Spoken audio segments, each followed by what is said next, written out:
All right, today our guest is Francois de Jager. Did I say that right? More or less. No More one or no one less. does. Yeah. And he has de Jager Smart Homes. So today we're going to talk about structured wiring, low voltage.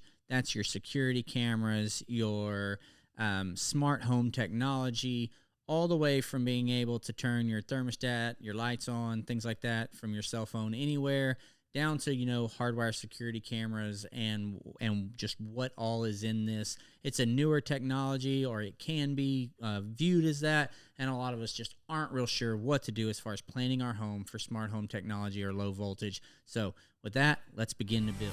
My name is Jeremy Melanson, co-founder of Turnkey Custom Homes. In 2016, I set out to build a home on some land. After failing to find a builder to help me understand the process, Turnkey was born and we were new builders. Fast forward past a lot of hard lessons, long hours, and adventure-like stories, we took our side hustle to a 7-figure business where we get to show up every day and work together with our friends and family to build beautiful custom homes. This series was created to pull back the curtain and go behind the scenes of home building and give us a chance to have an open conversation about how clients and builders can work together to achieve their goals. Let's begin to build. All right, man. Thanks for coming in. You're welcome. Anytime. I appreciate it. Yeah. So low voltage, structured wiring, whatever we want to call it. How do you get into that?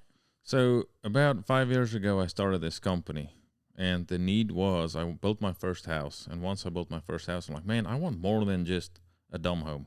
And I also don't want an expensive smart home, because you get all of these nice control force systems and savant systems, but they'll run you quite a bit of money out of your pocket. I'm like, I don't have money for that. Kind of a bread and butter home. So there must be like a medium somewhere. And I tried to find someone that will sell smart home stuff, not all the way automated, but just like automated the key things that I really need. Affordable, but yet effective. And in the search, I couldn't find anyone to do that. And I realized there's obviously a gap in the market. That's why I started this company. So my market, the market that I aim for is more affordable and effective versus a whole savant or control force system. So we kind of have similar starting, I guess. I actually hired a Barndominium builder to build the first 2 duplexes that we built in our. We started building an investment property. Yeah. And it didn't start off well, and so I started doing. I was like, well, I'm going to build these myself. Me and my partner Tony were like, hey, we're going to do this ourselves. And I not only was I looking for builders and it didn't really work out, but then I had a lot of people just pulling in the driveway, and I saw, oh, hey, this is a gap in the marketplace. So similar kind of story. For sure. And I was looking for, I asked the electrician, hey, I want at least a line in every room for a TV. I want surround sound in my living room, basic. And I don't want wires underneath my TV. I hate it. When I walk into a house and there's wires hanging out of underneath the TV, I absolutely hate it. If you have to put a little cabinet there to hide your wires in your TV. I'm like, no, we have a fireplace underneath our TV. There's no cabinets next to it. Where do you put the wires? So no one could do it. That's why I started the company, like I said, and then I ran all the wires into one structured wiring closet.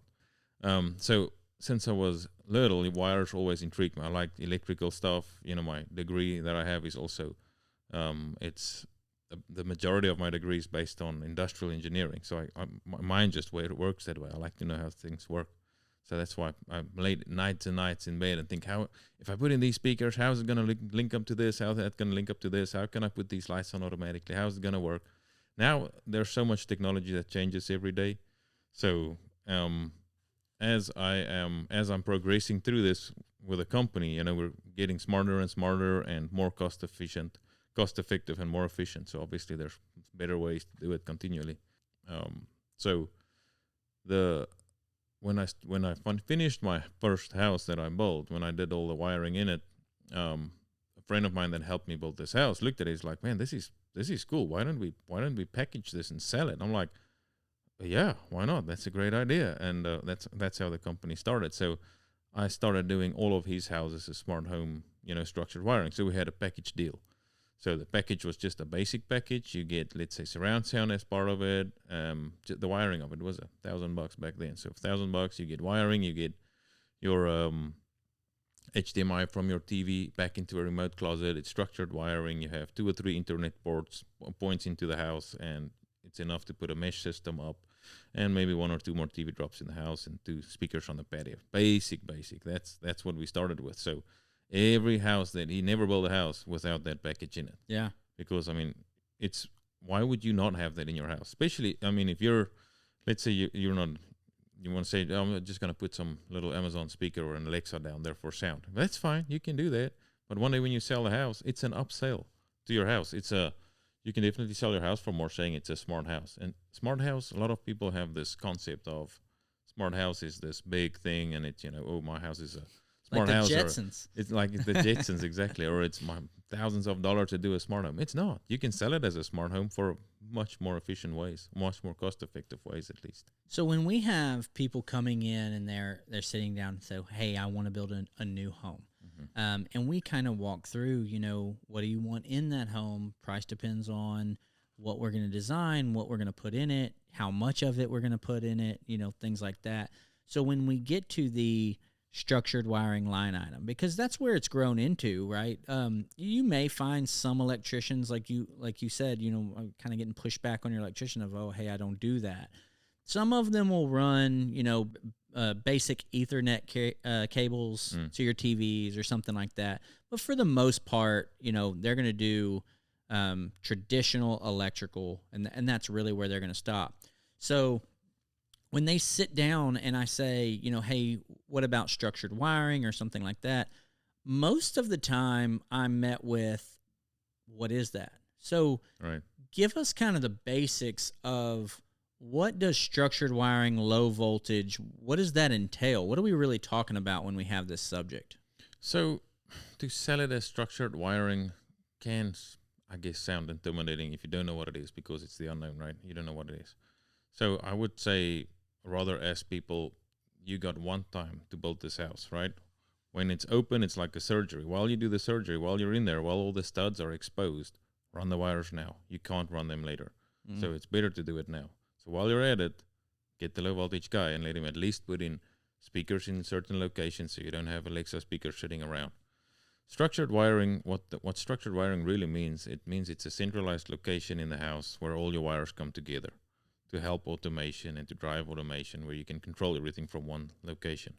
That's what it is. So you got a smart closet somewhere in the house that you can choose, and your TV wires, your internet wires, your speaker wires, everything goes to one closet.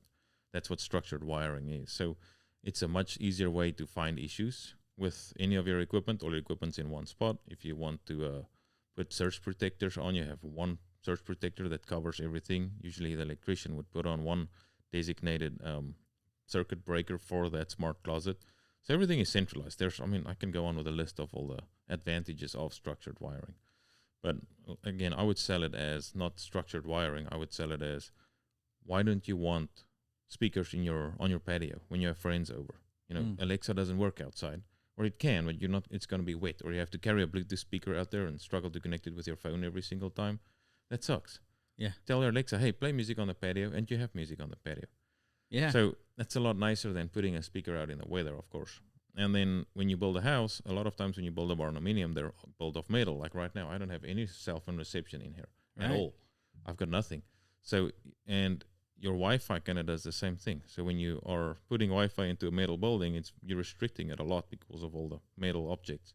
So it's got a lot of interference with the Wi-Fi reception inside. So part of the structured wiring process is to strategically put in points in the house or barndominium or whatever you're building with mesh network points. So you can do that wirelessly, but really the right way to do it is to run from a structured location or one closet, run at least 3 or 4 spots out in case you don't have Wi-Fi everywhere. Like when I built my house, the last house we live in, it's a weird shaped house, and I knew I was going to have some dead spots with my Wi-Fi, and I do. So luckily I ran all the wires before, so I got certain wires in certain locations where I can just put a little access point in, and it builds a mesh system, a mesh Wi-Fi system. So I can walk with my phone through my house, jumping from the one wired mesh access point to the next without losing any connection. So most of us have, say, a router in a closet on one end of the house or something, and then that router's sending out Wi-Fi signal the best that it can. Right. But you're talking about wiring it to where you can put different access points so you can get real full coverage over your home. Right. So see this as a spider web of routers, really. So there's two types of this first spider web. It's actual wires that goes from where your router would sit in your closet. It goes out to 3 other little routers that creates a dome of mesh around your house and inside of your house. So you have guaranteed access anywhere. So it seems like one router. That's why it's called a mesh system, because it really meshes all the access points of the routers, if you will, together. So your phone walks around and it doesn't even know that it's jumping from the one to the other one. They've all got the same name, they've got the same username and password, so you just have one big Wi-Fi pretty much. And every day we come more and more reliant on internet. Absolutely. Like we don't. It would take us an hour to find a DVD player and DVDs to make our TV come back on if we lost Wi-Fi for a little while. Exactly.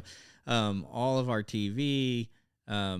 It's all ran off the Wi-Fi in every room. It's, we've got the speakers, we've got, our thermostat. I mean, really, and it's just adding more every day.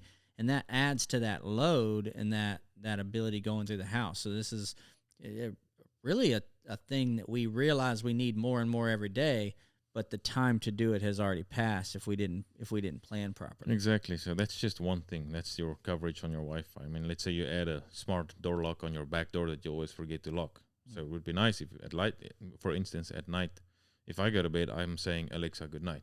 And she automatically make sure my gate's locked, make sure my garage door's closed, make sure all my doors on my house is locked. She turns off all the lights that my wife keeps on turning on that I always have to turn off.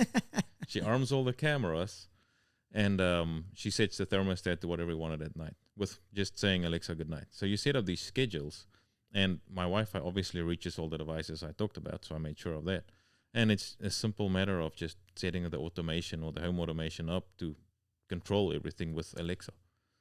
So simple. And I don't have any control for or Savant or any of those systems. It's just using Alexa, but adding a few systems or devices on it to make it smart. Walk into a kitchen, there's one screen with Alexa on it. You can manually type in there. Some people don't like Alexa listening to you all the time. That's a discussion for a different day. Luckily, we have accents, so hopefully she doesn't get our accent so much. Right?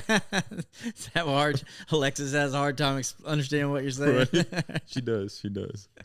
So you can turn the mic completely off and just use it as a smart screen. I mean, I can click on home automation on Alexa and I have all my lights, all my switches, everything is on Alexa, the gate, the garage door. I can click on it manually to type it on or off, but it's on one central location. Wow. Which is awesome. Yeah, very simple. But that took some specific pre-planning before you ever insulated or sheetrocked your house. When it was still in the framing stage, when we're doing rough plumbing, rough electrical, rough HVAC, then that's when we're going to bring in that right. rough end stage. And then so once we plan it all out and we budget it and all that, that's when you come out, right? You come out during those rough end stages. All right. So I like to break it up in 2 phases. Phase 1 is the rough in, and phase 2 is like the top out or the final, right? Mm-hmm. So phase 1 is while your electrician is in there or right after the electrician was in there, then I would usually go in and implement all the low voltage wiring. So let's say some speakers on the back patio, surround sound in the living room at least, hiding the wires behind your TV. Make sure that when your TV hangs in there, you got all the right wires. You don't struggle with it later. The mesh system and whatever other, let's say you want dedicated security wires. I just did a job for Turnkey actually last month where the person wanted 5 specific cameras hardwired around his building. It was a metal building. So instead of struggling with Wi-Fi, you have hardwired cameras that all goes to one central location in your smart closet, structured wiring again. So all of that has to be planned before the time. And that's all phase 1. It's just running the wires. Okay. And then part of phase 1 is then at the end capping wherever, let's say you got a wire coming out of a wall where you would like to plug a Ethernet port in, for instance. And we'll put the port on the wall or put the white plate on the wall, and that's nicely covering it off.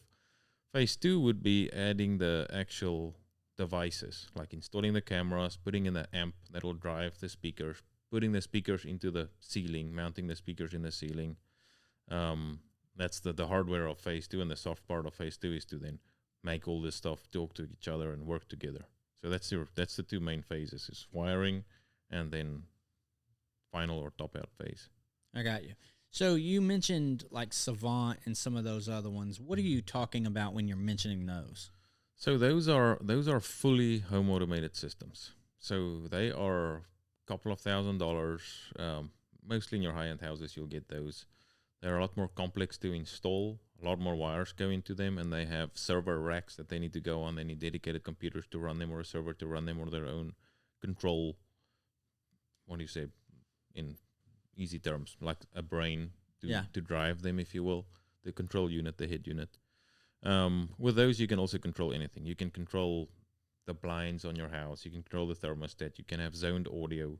Now you can do everything with Alexa as well if you just plan for it. So it really comes down to, what the homeowner's wanting that end product to look like, and then there's quite a few different ways to doing that. But you're talking about, hey, we can go with those systems that are fully built out, but you're saying that we can design these efficient systems that give you, very similar end results, and not have to go full force with those. That's exactly the market that I'm hitting. Exactly. Yeah. You're hitting the nail on the head. Yeah. So we're still getting that same benefit, right? But we're using those, and a lot of us have some type of, introduction to those anyway. Like right. I have, Hey Google, you know what I mean? I tell my small little speakers, or I have a Nest thermostat. Yeah. So I've already got, some of the things on Nest or Google Home, or right. however you want to call it. So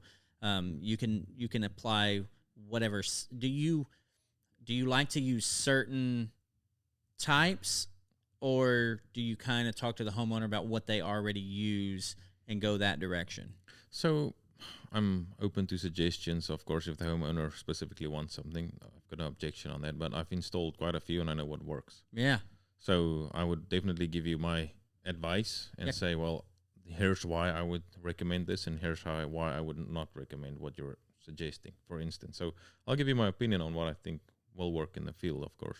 Yeah, because if you just nod with what we know and we don't know what you know, then it doesn't do us any good. Right, we exactly. really want you to give us your opinion at least. There's nothing more frustrating than you got all these nice devices in the house, and then you have to reset your Wi-Fi every week, or it doesn't work, or this thing doesn't talk to that thing. I mean, then it's more of a frustration than anything else. Yeah, and I think that's... we want to make sure it works. So speak to that a little bit, because I think sometimes when we talk about, hey, you're structuring wiring budget, that's kind of something that pops in someone's head is, hey, if we do all this, what kind of bugs are we going to have to deal with? Because a lot of us have kind of learned how to tighten the wire on a plug or a switch or something. But when we're talking about, when we're getting into this conversation, it's just like, I'm not going to know how to fix any of this. I'm not going to know how to keep it going.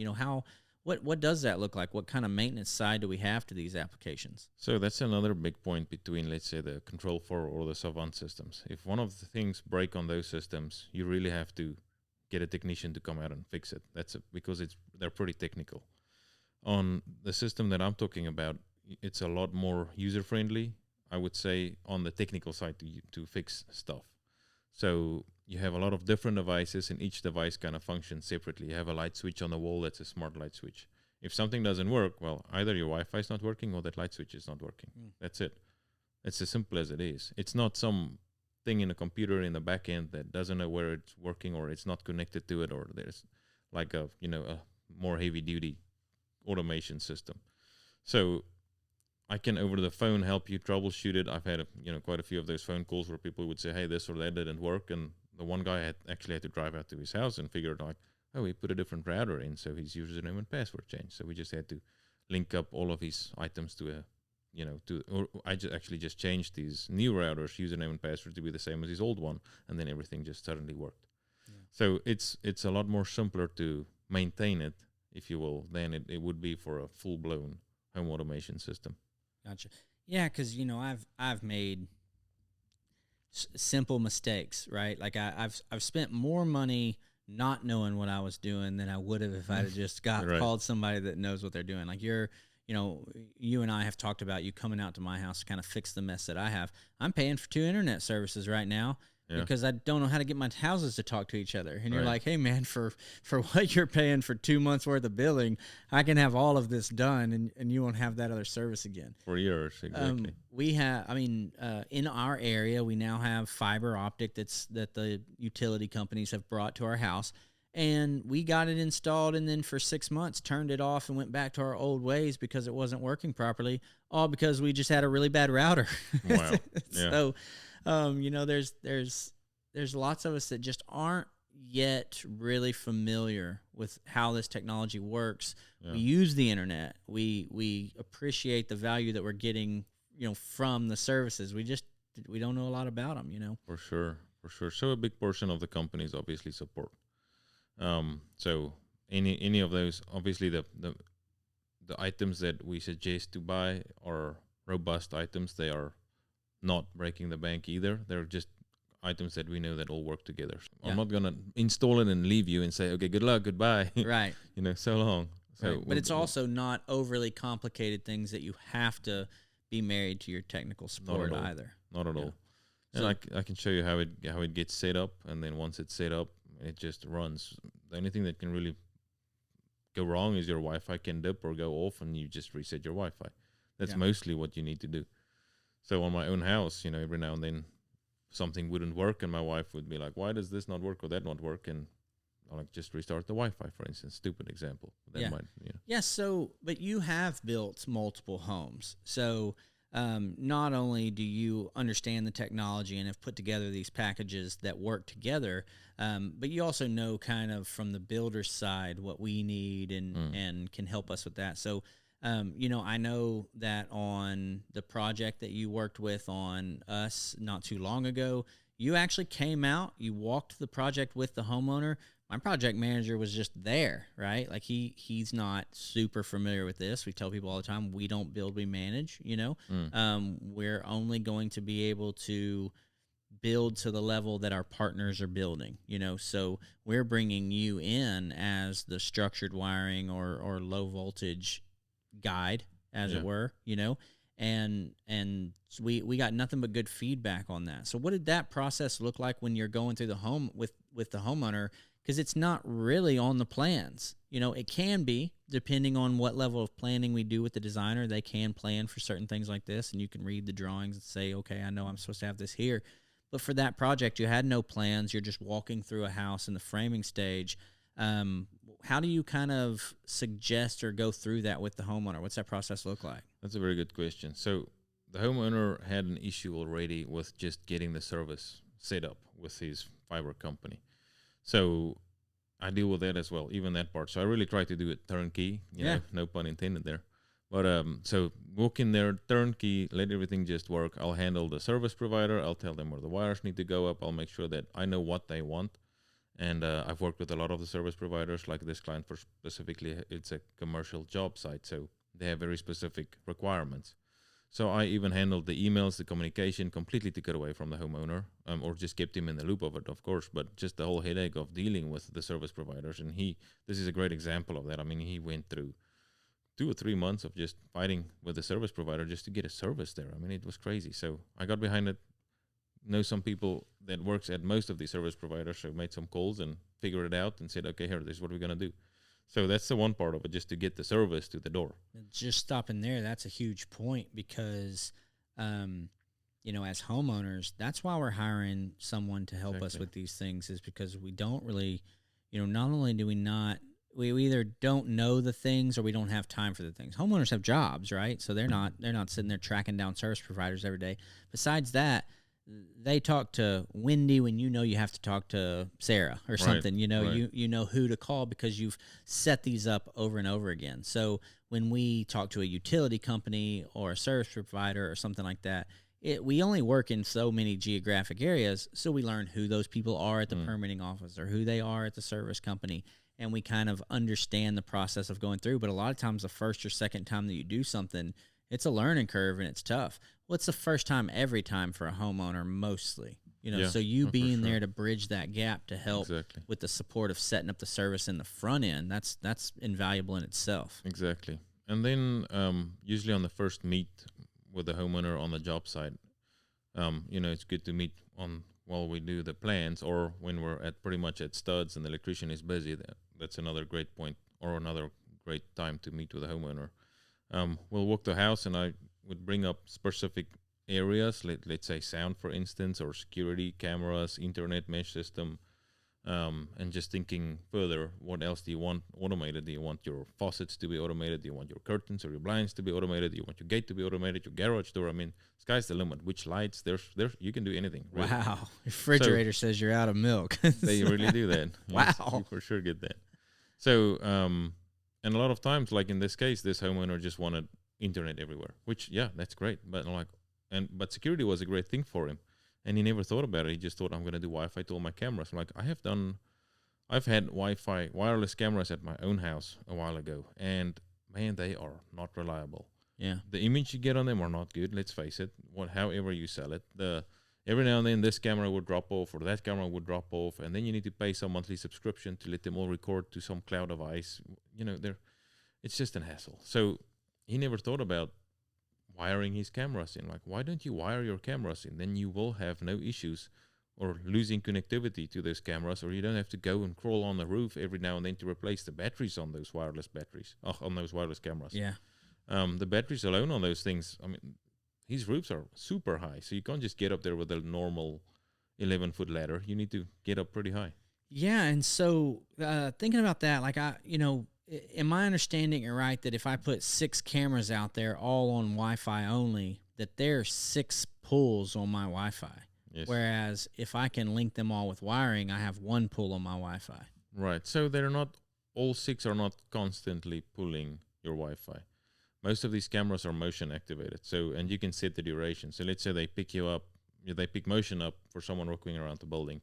They will record to a device in your smart closet, or they will record to the cloud, which is both of those goes over your Wi-Fi anyway, for a matter of, let's say, 10 seconds. So you got a 10-second pull on that camera. The rest of the time, the camera just checks for motion. Oh, okay. So a lot of times, like on one of the wireless systems that I've seen, the cameras would have these happy trigger days, and then some days they would not trigger anything at all. So some days you would have this camera, just 4 cameras just triggering, every 2 minutes they would trigger something and record. And then a lot of the other stuff in the house didn't work because they're just pulling on your Wi-Fi all the time. Where when they wire it in and you got a big enough pipe or a big enough service provider or big enough internet, then you will minimize that risk, of course. So there's a lot of advantages to just hardwire your cameras in. Yeah. So he went through internet everywhere, and then y'all addressed, wiring cameras so that they would be more reliable, which having an unreliable security camera is almost like having a self-defense weapon that jams all the time. Exactly. It doesn't make a lot of sense. It defeats the purpose. Exactly. And then the last thing that he also wanted in there was he has a existing building on the property and then this new building. So same thing. He's got service at the existing, same as you have at your house. He's got service at the existing building, and he now obviously wants commercial service at his new building that he's going to use for his business. So he doesn't want to pay 2 bills. He just wants to have 1 bill. So I sold him obviously phase 1, you need to wire for it to have a point-to-point device. Mm-hmm. You put 1 device in the 1 building, and that device gets fed with your internet in that building where your service provider comes in. And then it broadcasts a signal to a neighboring building, which is the point-to-point portion. And that second device picks it up, and that second device takes that internet signal and distributes it into that building itself. So you have 2 separate buildings that points to each other with a simple point-to-point device. So That means you only have one bill to pay, which that same Wi-Fi feeds both buildings with this device. Awesome. Very simple. I can't wait. Which, it matters who you call as well. We've already talked about how you've designed fixing my problem. I mean, full disclosure, it's not done yet, right? We haven't went out there to do it, but I have confidence that what you're saying is going to work, and we can do this. My wife had already talked to someone that said it couldn't be done, right? So, it's important to have the right team looking at the problem and actually coming out and looking at it and seeing what distances are, seeing what line of sights are, things like that, because all of that I'm assuming takes into account what For you can sure. and can't do, what you have to use. For sure. And it Sounds like- depends on which type of device you buy. A lot of them would go through quite a bit of trees. Some of them can't. So it depends on which ones you buy and which ones work and which ones don't. Gotcha. Yeah. Yeah. Everything can always. It's almost always that it can be done. It's just, are you willing to do it? Right. It's what is it going to take to do it? Exactly. Yeah. So you did the walkthrough with him. You talked about his coverage of his Wi-Fi that he was concerned about, wiring his cameras in, which he didn't think about. So that option was good for him to learn about and know about. And then the point-to-point, so where the other buildings on his property worked out. So you won't come back until same kind of time period as our electricians and our HVAC and our plumbers are coming back to trim out or top out the house. That's when you're going to come back. You're going to put your own plates on and things, and you're going to, at that time, they're mounting fixtures, you're mounting equipment, Cameras or appliances, whatever Yeah. we're going to call that. But those are things that, they're kind of like the over-the-counter drugs, right? Like the homeowners can find and source these things to link in, and then you can make those work and hook them up for them. But then it's also, they can add to these things throughout the years if they want to add different zones or things like that. For sure. So on the good point, the cameras was one example of that. So the existing cameras he's got, he has pretty old school Ring cameras. They don't have the option of wiring them PoE, power over Ethernet. They don't have the option to wire them. So, well, let me explain that quickly. So the wire that goes to the camera does two things. It sends and receives internet, and it also powers the camera. So it does both. So you don't need batteries or Wi-Fi. That wire replaces both. So the cameras that he really wanted to replace, his old cameras that are PoE cameras, are quite expensive. So the ones that he wanted, and you can get some better options. So he said, don't do that phase right now. Just put the wires in. At least I have the, the ability to do it. I can rest at ease because I laid the wires. He did that right. Yeah. So while we were able to, we implemented all the wires everywhere. So he can now, as his budget permits, add cameras onto those wires because the wires are there. Oh man, that's such a good point. So as far as running wires through open studs, you're talking about nominal expense. Right. At that time, that could be very expensive to add or do later, or not even possible in the same way. I mean, realistically, Yeah. We're not going to go to tearing out walls to wire a camera. That's when you Exactly. see some visible wires or something like that. I'd like to say my wife has the same affliction with seeing wires that you do, I think. She hates Good. to see a wire under a Good. TV. So what she does, unbeknownst to me, so we're moving out of this house one time, and we've almost completely sold it. We've almost completely moved out of it, and the TV's still hanging on the wall. And I was like, well, I'm gonna grab that. Oh, wait, and grab the TV. Okay, and so we clean this up. Next day, I'm like, well, I need to get that TV. She's like, okay, don't be mad. I was like, what? So she just knocks a hole in the sheetrock, right, and feeds the wires down the wall and knocks a hole in the bottom and then plugs them in next to it, right? So I've got these. There's Huge different ways of holes. doing this. Yeah, exactly. So You can put a nice little 1-gang box around it and cover it up at least. yeah, so in our new house, we built, we put boxes in it with the Right. feeds where we could feed the wires behind the walls. Yeah. But all that happens in framing, and a lot of Exactly. times, some of your electricians will do some things like that. But that's where your mind's at, though. That's where you're in that space. Right. Not only can I make this stuff work, but where's it best located? How can I hide things? How can I make this really a custom installation? And that's the difference in building a custom home exactly like you like it. It's these things. We've got folks that want to open the cabinet door and there's a hidden pantry behind there, Right. or move a bookshelf or something, or have a nice sliding barn door, Yeah. or these unique things in It's your a house. custom house. It's a Yeah. custom house. So having custom placed speakers in different zones where you can have that music playing on the background when you're entertaining on your back porch, or when in Exactly. the same thing playing when you walk into the kitchen to go grab something, or having your TV mounted above your fireplace with no wires hanging from it and everything works when you Yeah. turn the remote on.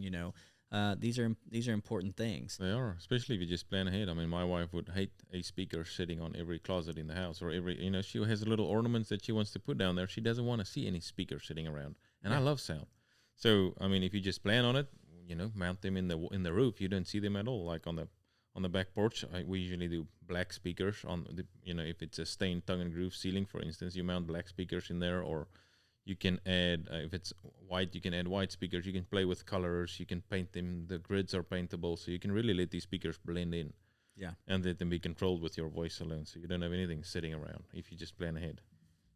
So another thing that I really like about how you have put together your business model is sometimes these things are confusing for us. And so you've really simplified this process into packages. Now, you're not telling someone, no, hey, you can't have that one extra speaker in this package, or this is all you get, or you have to bump up to the next package. It's not for rigidity.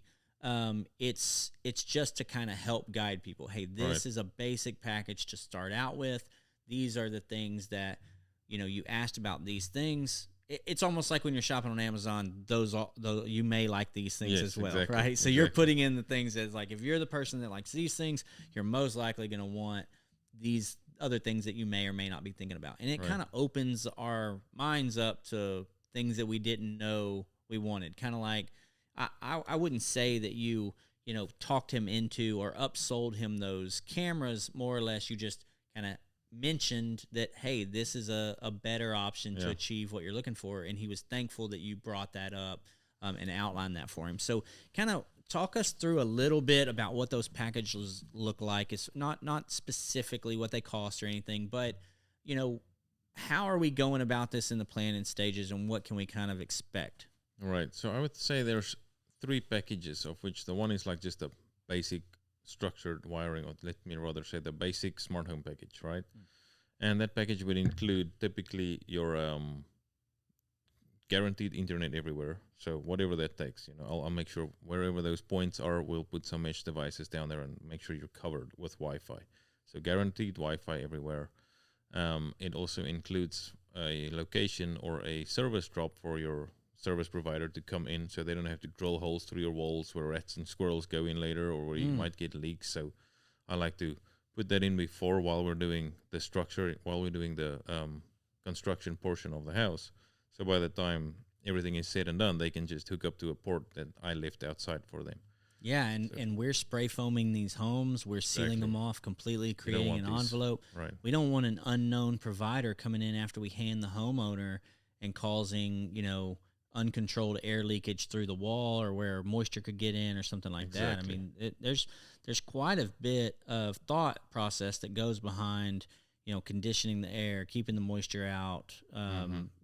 Air quality and moisture content are big deals, and puncturing those envelopes can have, really negative effects on your asset. Exactly. People spend so much money on really sealing their houses off nice, and then you get some random third-party guy that knows he's never going to see you, that's a contractor of your service provider, not even the service provider. We'll be there and between 8 a.m. and 5 p.m. Yeah, right.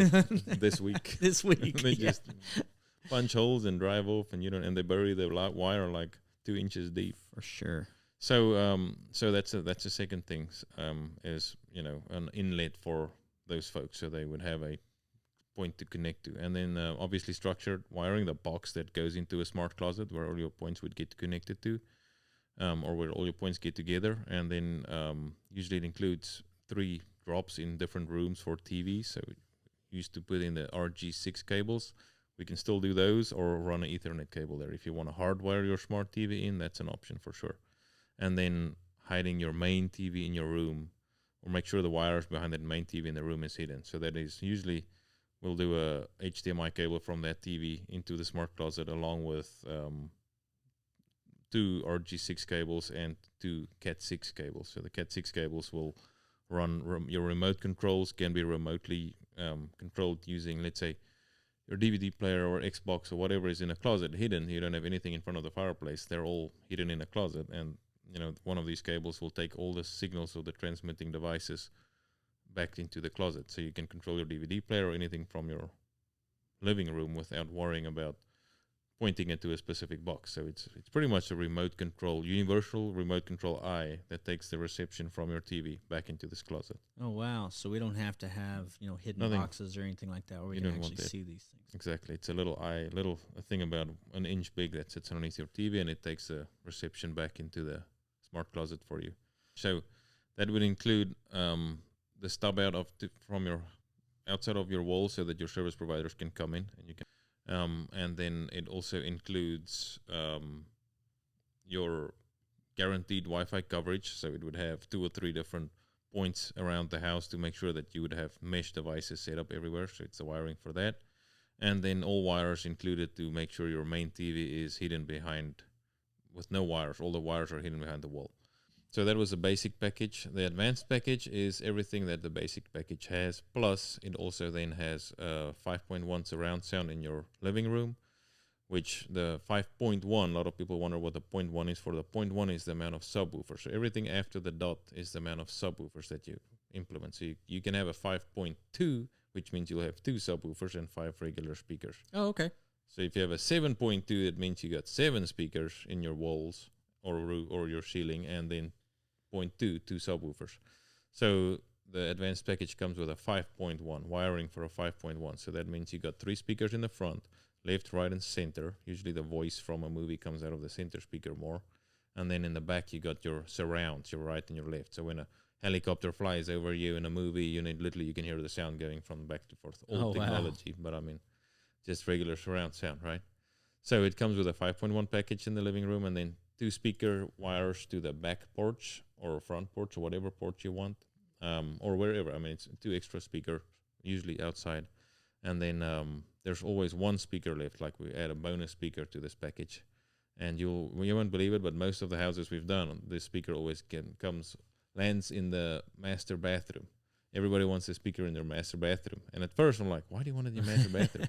But I guess it makes sense, because when you shower, there's always a lot of moisture in the bathroom, and an external speaker like an Alexa would build up a lot of moisture. You don't really want it plugged in there, and you don't have wall outlets in your bathrooms either, so unless you have it where your shaving plugs. Yeah, but it's in your way, and there's water on the counter and all that. So that's why a speaker in the bathroom. It sounds stupid, but in all the houses I've built, where in the ones we've lived in, we had speakers in the master bathroom, because my wife would like to lay in the bathtub and listen to music, and it just gives that whole home audio effect.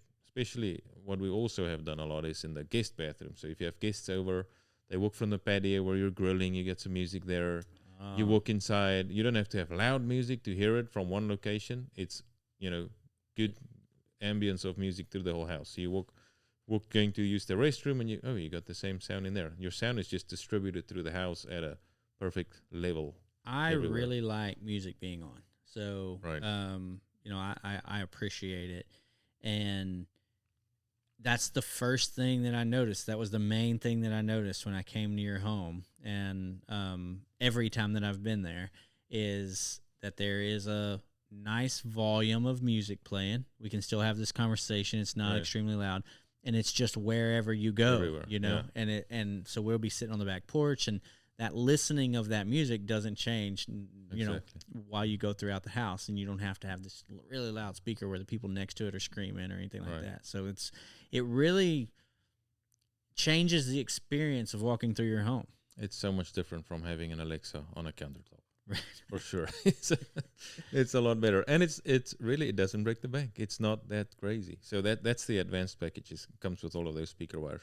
And then the last package is kind of the build your own pizza kind of a deal. Yeah. There's a list, there's a menu, pick what you want, choose the advanced and add to it, or take the basic and add to it, or take the advanced and rip it apart, whatever. I mean, that's really the customized part. So when we're talking about these packages, are you going to put the package together for the homeowner, and it includes all of the fixtures or equipment, or are they buying that separately? How does that work? So good question. I've done that both ways. A lot of homeowners said they're a little bit more techie. They're like, no, but I want this speaker in here, and I want to mount it. I want to save more money. I'm like, okay, fine. So there's the 2 phases that I talked about on all the packages. You got phase 1 is the wiring, and phase 2 is the actual, finishing it off, putting in the amplifier and the speakers, and putting on the wires for the cameras and mounting the cameras. That's the phase 2. I want to make it simple. That's the big loophole, or the big gap. I think people always overcomplicate it. People tend to buy smart homes easier or quicker because someone's already done the heavy lifting of automating some of the things in this house. So I really want to make it easy, because there's a lot of people that hear smart home and like, oh, well, that sounds expensive, or that sounds complicated. It's not. It really is not.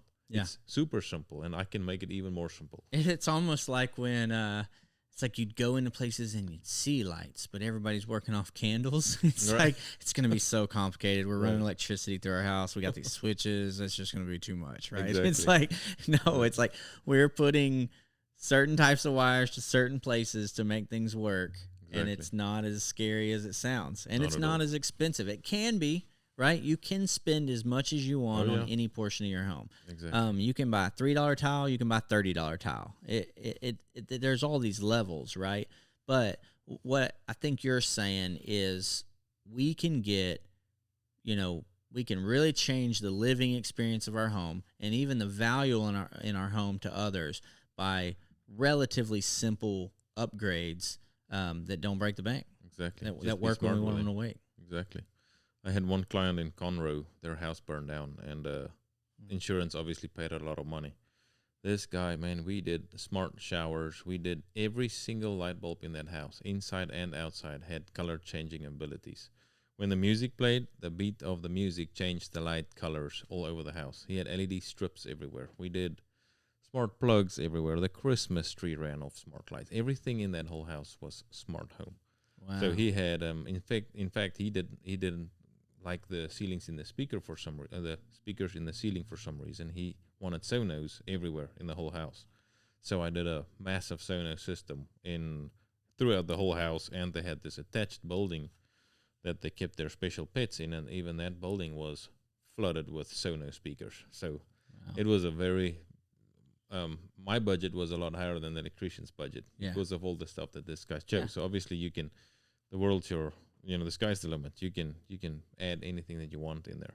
So that kind of brings up something else. We've got a lot of folks that are, we're kind of in a more rural area north of the Houston Metroplex, so a lot of our clients are buying larger tracts of land out away, and they're using these properties for kind of like a retirement place or a family gathering home. Maybe they'll live there full time one day, but they don't necessarily yet. I can see tremendous value in smart home technology in a home that you're not going to be at every day. To remotely lock or unlock your gate or your doors, yes. To see on a camera what's going on there when you're not there, yes, absolutely. To forget that you left your air conditioner down low. Exactly. Turn your AC up. I mean, there's so many things that you can do. And of course, a smart home would not be a smart home if you can't control it remotely, like through the cloud in your phone. So you can control it in the house by voice, or you can even control it off your phone with your voice, or just clicking a button on your phone. Yeah. So we use that a lot. I mean, when we travel a lot, and every time we would travel, of course, my own house is a smart home. I can see who's at the gate. I can see when Amazon is at the gate. I can open it for them. I can have codes that work at the gate at certain times. I can see that they drop the packages at my door. My garage door can actually open for the Amazon guy to put it in, and it closes. Wow. And I got a camera that checks that he doesn't take anything else out of the garage, So, I mean, and those are just simple devices working together smartly. So you don't have to plant a rose bush under your daughter's window anymore. You just know when it opens. I know exactly when she opens that door or that window, for sure. Malia wouldn't do that, but she's a little bitty, but still. No, I thought about that for sure. Yeah. Definitely. The carpenters actually too. They wanted smart sensors on their windows. Yeah. Because all their windows are like this close to the patio. Yeah. So like, I want to know when my kids get out that window. Yeah. Like, well, this is what you buy. For sure. It's worth it. Another place that I've heard that another good application for smart home technology is Airbnb or short-term rentals, and that's all kind of the same things we were just talking about on the kind of those places that people don't live at all the time. Right. And again, you kind of skip the phase one part of structured wiring or wiring everything for a smart home. So I've done a lot of the jobs that I've done was post-construction, when people have been living in the house for X amount of years. So a lot of people just don't want to mess with, man, how do I run all these speakers in here, or how do I put this camera in there, or I really don't want a wireless Wi-Fi camera. I want a hardwired camera. So it's still possible to pull those wires through. I've done a lot of those jobs where Airbnb specifically, I've done commercial jobs, wineries where they wanted cameras everywhere. So anything is possible at the end. It's just a lot more cheaper if you do it from the start, if you do it right from the start. Yeah. And easier if you have the ability. For sure. But yeah, so you can go in and retro a home, an existing home, still have hidden wires, things like that. You just may have to do some things differently. Right. Um, you know, I can see a major value shift, even with what we're seeing now. You know, you mentioned that smart homes are 11% more valuable than, you know, dumb homes. Yeah. So, you know, in the past, I have purchased, and you know, before we started building new construction homes and building for others, when I was in college, I would flip houses and keep as many as I could for rentals, and then I started a development for rentals right outside of Huntsville, and that's when we kind of started becoming a builder for the public. But I'm looking at those opportunities, or I'll have someone bring it to me. Hey, I know you still flip houses. What do you think about this one or that one? There's been a big shift in that. A lot of folks, if the house doesn't have at least 9-foot ceilings, they're not interested. So 9, 10 higher ceilings have become a very common thing in newer homes, not just the most expensive home, but our average home now has 9-foot ceilings in it. So when you remodel, you go put a lot of money into an existing house that needs updating, and you update it, you can't do anything about those 8-foot ceilings realistically, you know? So when you walk in, there's still these dated feels to these homes, and it's really hurting the value of what you can get for that home fixed up. So if you're going to go in and flip a house, you look at the price of the house, you look at the price of the budget to remodel it, and then you look at the average sales prices in the area, and you're having a hard time making the numbers work sometimes on those types of opportunities. So it's very likely that we see in the near future, when you don't have things pre-wired and you don't have that smart technology, you mean I have to lock my own door? No, I'm not interested, right? So the new 8-foot ceiling that people don't want could very well possibly be what has been pre-wired and planned in that home for smart technology. Yeah, absolutely. No, that's a good point. And the world's moving there. I mean, more and more and more devices are becoming smart. Yeah. I have an app for my truck when my tire's low, or when my oil change needed, or I'm low on fuel. My phone tells me that my truck needs gas. Exactly. I still run it out, but my phone does warn me. So you can get even simple stuff like a fan. I mean, a lot of the fans are smart fans. Oh my goodness. If I could, like, me and my wife basically play rock, paper, scissors on who's going to get up and turn the fan on because we forgot to turn it on. Great first world problem. Right? Awesome. I'm done with that problem. Me and you were fixing that. Absolutely. Well, some of the fans in our house are smart fans. So right when it gets hot, they're on a schedule. So not just can you tell it to go on, you can automate it. So when you say a word like good night, it will turn the fan off, of course, and all the fans will turn off to save power. But you can also schedule it, so you can run full on schedules on it. So every day, like at 1:30 p.m., the fan would start running, and it would mimic the wind that's outside, believe it or not.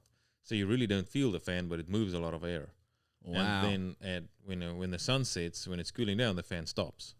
And so, for instance, let's say the back porch fans, if we always, every night, forget to turn those fans off, and they would run the whole morning, and the next day I'm like, oh man, I forgot them on, and I would go into the house to turn them off, and I see something else, and I leave them on for the whole day. That happens all the time. So you can put these schedules on these fans to say, hey, whenever I am turning the fan on, it has to go off after X amount of hours. So that brings a whole nother viewpoint in this, which is energy consumption. Not just your smart thermostat, but like my wife and kids, they like to just walk through the house and turn light switches on everywhere they go and never turn them off. So I would have this magic word and say, Alexa, let there be light, and I will have light everywhere. Or I can say, Alexa, good night, and all the lights just go off. Yeah. So it saves a lot of energy. It saves a lot of of your power bill. Yeah, and that's a big concern as well. We're starting to hear more pulls on the power grid and everything else, and so the easier it is for us to just have our house do that for us, the better off we'll be. Something else security wise is I wired a lot of the one house we did on security wise amongst the cameras was also just regular floodlights. They're motion activated regular floodlights, but we wired all of them to one central switch, a smart switch that is hooked up to Alexa. So at night, if I see anything or if I hear anything at night and the motion didn't pick up, the lights didn't pick up motion, I can say, Alexa, let there be light, for instance, and boom, around the whole house, there's bright lights all around the house, and I can shoot whatever is in any corner around the house. Yeah. So that's another cool thing that you can also automate or do. Yeah. Man, you really can do anything. Yeah, I mean, the sky's the limit for sure. And when I say Alexa good night, those obviously the motion sensors turn on, they activate. Yeah, yeah. It's all part of the same schedule. Yeah, man, very cool. And that is super still cool stuff. A lot of things that I just just not familiar with yet. We're kind of coming along with this, and we definitely need guys like you. You will do pre-planning meetings if we need you to. We'll do a walk through the structure once we get the home dried in, so that you can have the home open to the homeowner where they can visually see what we're talking about, and then you'll help as guidance as far as what packages work well together, what appliances work well together, exactly. Equipment wise. So awesome. As far as getting a hold of your company, what's the best way for folks to reach out and find you? Best way is a Facebook page, the Jager Smart Homes. On Facebook, that's the best way to get a hold of. Awesome. The Jager Smart Homes on Facebook. Yeah. Okay. DEJAGER, the Jager Smart Homes. Just check it out on Facebook. Awesome, man. Page. Yeah. Well, thank you so much for doing this. I learned welcome. a ton doing this, so I appreciate it. Yeah, so y'all check out the Jager Smart Homes, and thanks for listening to the podcast this long. Like, subscribe, however you can to support us. We really appreciate it. Let's begin to build.